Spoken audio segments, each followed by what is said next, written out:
दुश्मन की गोलियों का हम सामना करेंगे। आजाद ही रहे हैं, आजाद ही रहेंगे। सुनकर ही रोंगटे खड़े हो जाते हैं, है ना?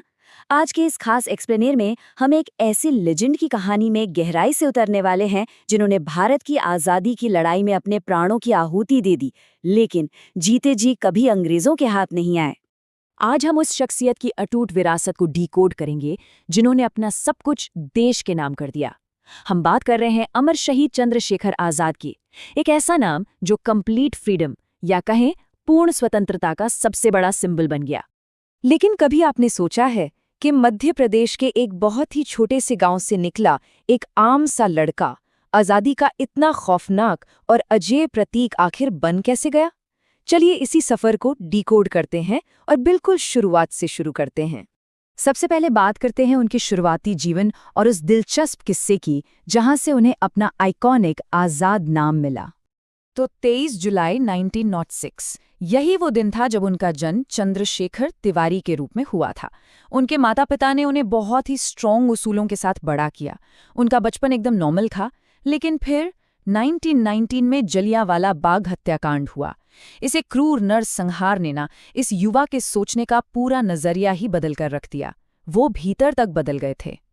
और यही वो टर्निंग पॉइंट था जब वो असहयोग आंदोलन से जुड़ गए। जरा इस सीन की कल्पना कीजिए। सिर्फ 15 साल का एक लड़का है और वो बिना किसी खौफ के एक क्रूर ब्रिटिश मजिस्ट्रेट की आंखों में आंखें डालकर खड़ा है। मतलब क्या गजब की हिम्मत रही होगी।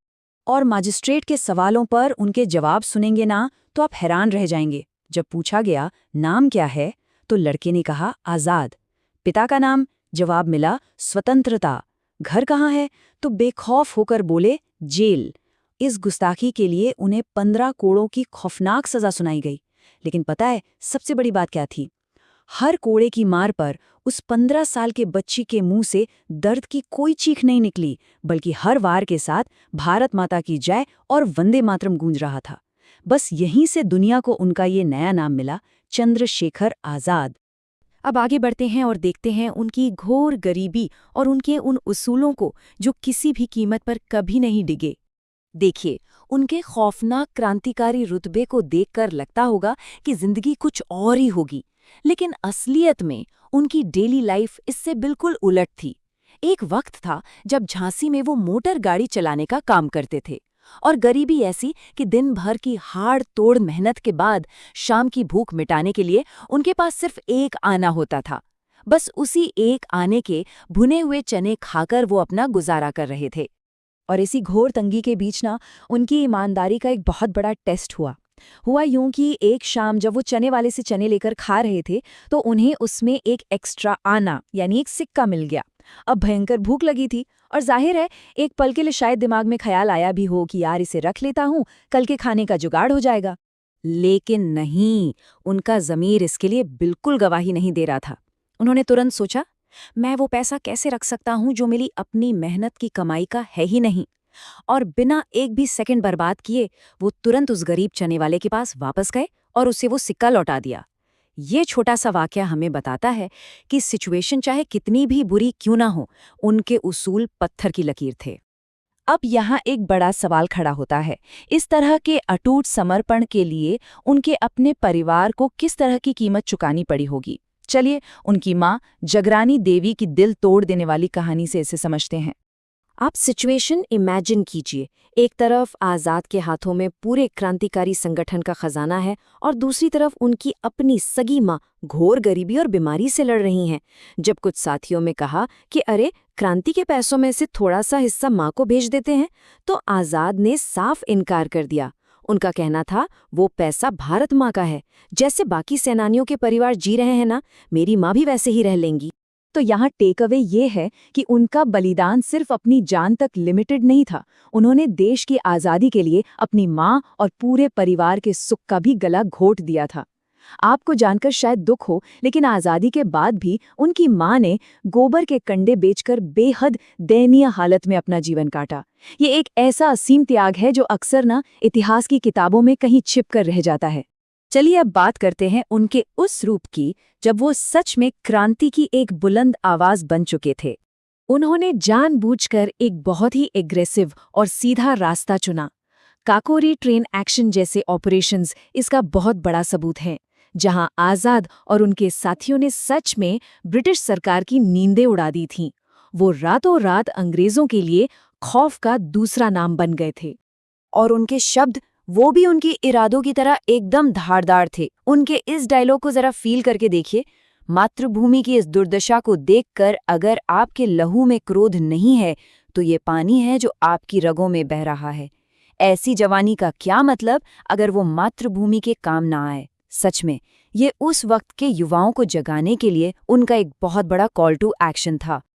और जब भी कोई उनसे शादी करने या घर बसाने को कहता ना, तो उनका एक ही पेटेंट जवाब होता था कि मेरी पिस्तौल ही मेरी इकलौती प्रेमिका है।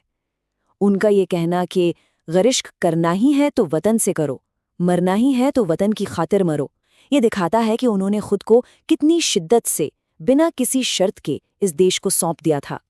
और अब हम पहुंचते हैं उनके सफर के आखिरी और सबसे इमोशनल पड़ाव पर, इलाहाबाद के एल्फ्रेड पार्क का वो अंतिम संघर्ष। वो 27 फरवरी 1931 का दिन था। सुबह के करीब 9:45 बज रहे थे जब अल्फ्रेड पार्क में अचानक गोलियों की तड़तड़ाहट गूंजने लगी। दरअसल एक मुखबिर ने गद्दारी कर दी थी और पुलिस ने उन्हें चारों तरफ से घेर लिया था।